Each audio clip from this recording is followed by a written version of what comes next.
या भागाचा निवडणुकीचा टप्पा पार पडतो. 25 वर्षाचं व्हिजन काय सांगाल? मला माझं व्हिजन या भागाचा कायापालट करण्याचं वेगळं आहे. सगळ्यात जास्त शांतताप्रिय गाव करणं हा पहिला माझा व्हिजन आहे. त्याचबरोबर रोजगाराला खऱ्या अर्थाने संधी या भागाला मिळाली पाहिजे, यासाठी काही प्रकल्प आणण्याची गरज आहे, त्याला प्राधान्य देतो. त्याचबरोबर चांगल्या प्रकारचे दर्जेदार रस्ते नॅशनल हायवे टाईपचे ते केल्यावर इथं प्रगतीची दिशा ऑटोमॅटिक बदलेल आणि पूर्ण शांततेच्या मार्गाने या भागाचा काय.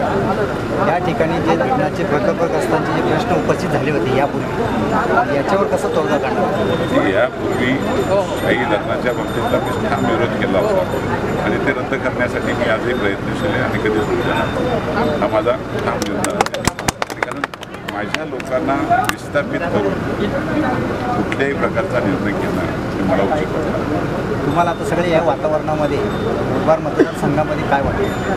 मुरबाड मतदारसंघाला वाटण्यापेक्षा माझ्या जनतेला वाटते तर मागचा विक्रम आम्हीच म्हणावा.